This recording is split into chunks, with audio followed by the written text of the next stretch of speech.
Hello everyone, welcome to SKU Digital Learning Classes. My name is Saiba Farah, Assistant Professor in Nursing Department.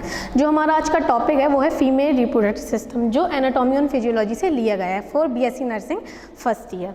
तो हम आज देखेंगे कि हमारी क्लास में जो ऑब्जेक्टिव्स हैं जो हम पढ़ेंगे आज वो क्या क्या हैं। तो definition of anatomy, introduction, structure, female reproductive system और उसके पार्ट्स और उनके फंक्शंस। तो फर्स्टली जब हम जानेंगे कि फीमेल रिप्रोडक्टिव सिस्टम होता क्या है तो हमको जानना ये ज़रूरी है कि एनाटॉमी एंड फिजियोलॉजी क्या होता है, क्योंकि वो उसी का टॉपिक है। तो what is the anatomy? Anatomy is the study of body structure. It is a branch of medical science. ये मेडिकल साइंस की एक ब्रांच है जिसमें हम किसके बारे में जानते हैं? स्ट्रक्चर के बारे में जानते हैं, बोन्स के, ऑर्गन्स के, सेल्स के और ह्यूमन बॉडी के बारे में हम जानते हैं। तो एनाटॉमी में जो सिस्टम पढ़ेंगे ये इंक्लूडेड है सभी। Integumentary system, what is the integumentary system? Hair और स्किन के बारे में जानते हैं हम इंटेगुमेंट्री सिस्टम के बारे में। स्केलेटल सिस्टम, बोन्स के बारे में जानेंगे, मस्कुलर मसल्स के बारे में जानेंगे, नर्वस सिस्टम, नर्व्स के बारे में जानेंगे, एंडोक्राइन जो हमारी बॉडी में ग्लैंड्स सीक्रेशन होते हैं उनके बारे में जानेंगे, कार्डियोवास्कुलर हार्ट के बारे में जानेंगे, एंड लिम्फेटिक लिम्फ के बारे में, रेस्पिरेटरी लंग्स के बारे में जानेंगे, डाइजेस्ट सिस्टम जो हमारा फूड डाइजेस्ट होता है उसके बारे में जानेंगे, उसकी प्रोसेस के बारे में जानेंगे, और यूरिनरी सिस्टम के बारे में जानेंगे। जो हमारा मेनली आज का जो टॉपिक है हमारा वो है रिप्रोडक्टिव सिस्टम। इस पे हम फोकस करेंगे। जो हमारा आज का टॉपिक है फीमेल रिप्रोडक्टिव सिस्टम,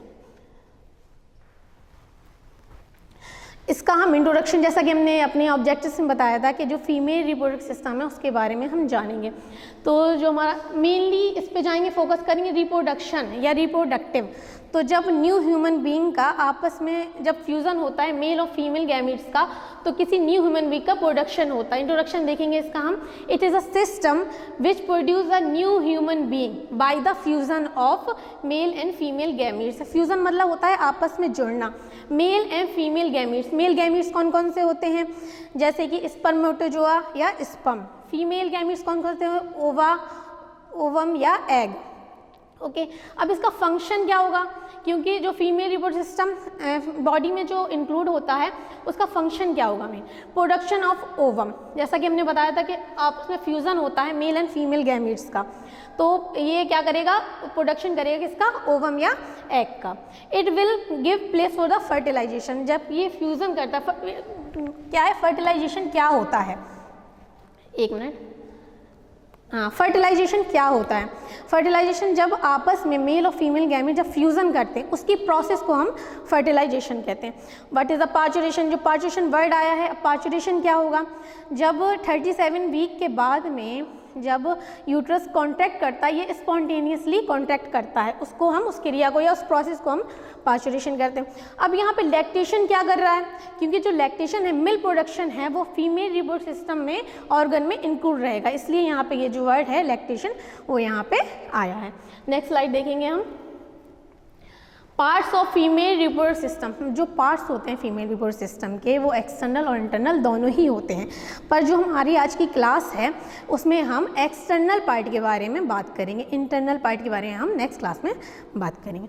कौन कौन से होते हैं? Mons pubis, labium majora, labium minora, clitoris, vestibules. और भी एक्सटर्नल होते हैं जैसे कि हाइमन लेयर हुआ, बार्थलिन ग्लैंड हुआ, जिसको ऑल्सो द वेस्टिबुलर ग्लैंड भी कहते हैं हम। ओके, अब इसका हम थोड़ा सा स्ट्रक्चर जानेंगे कि इसका स्ट्रक्चर कैसा होता है। ओके, तो फर्स्टली एक सेकेंड, हाँ, फर्स्टली जो अपर पार्ट होता है इसका, जहाँ पे हेयर ग्रोथ प्रेजेंट होती है, ठीक है, इसको हम क्या कहते हैं? मॉन्स प्यूबिस कहते हैं। ओके, क्लियर है? मॉन्स प्यूबिस कहते हैं। फिर यहाँ पे क्लाइटोरिस प्रेजेंट होती है। अब जानेंगे ये क्लाइटोरिस क्या होता है, आगे हम डिफाइन करेंगे, पर क्लाइटोरिस क्या होता है कि जो at the time of intercourse ये क्या करता है? एक्साइटमेंट को बढ़ाता है। अब यहाँ पे इंटरनल की तरफ पे यहाँ पे हाइमन लेयर प्रेजेंट होती है। ओके, यहाँ पे वेजाइनल ऑरिफिस प्रेजेंट होती है। ओके, अब जो ये पार्ट है ये क्या है? हमारा एनस। ओके, और जब एक्सटर्नल ऑस से लेकर एनस का जो पार्ट होता है उसको हम, इस एरिया को हम क्या कहते हैं, पेरिनियम एरिया कहते हैं। क्या कहते हैं, पेरिनियम एरिया। जब नॉर्मल डिलीवरी होती है तो क्या होता है कि पेरिनियम एरिया में कट लगता है, पेरिनियम एरिया में कट लगता है। तो इसमें क्या होता है, ये स्ट्रेट कट नहीं लगेगा बिकॉज एनस है, एनस में कट लग जाएगा, इसलिए हमेशा मीडियोलैटरल कट लगता है।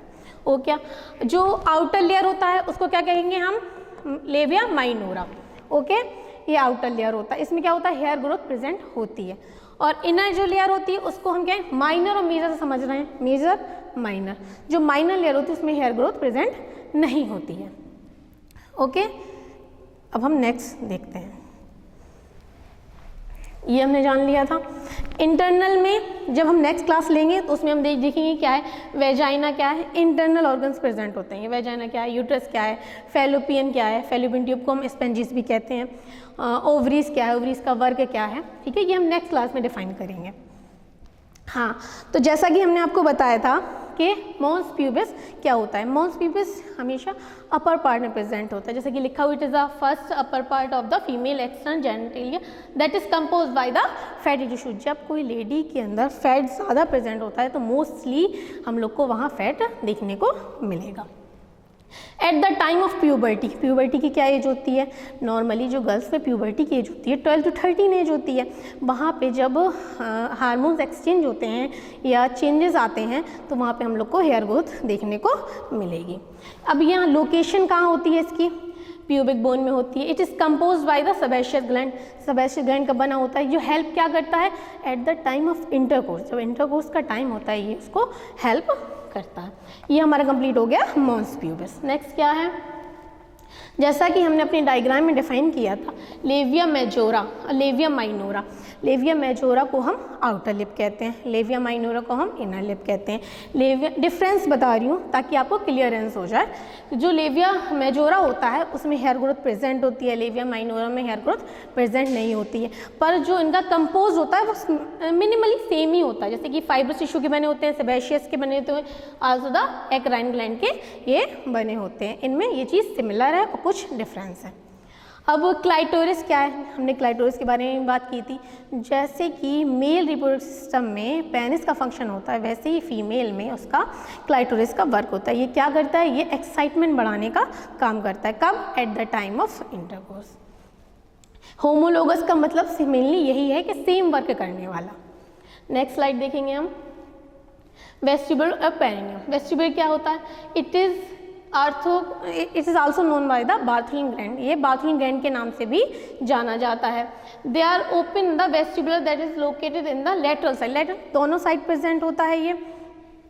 दे प्रोड्यूस द, ये क्या करता है, ये प्रोड्यूस करता है क्या, म्यूकस, ताकि जो वल्वा है उसको कैप्ट बनाए रहे, मतलब वल्वे को म्यूकस में मतलब उसको मॉइस्ट बनाए रहे, ठीक है, ताकि इसमें मॉइस्चर प्रेजेंट रहे।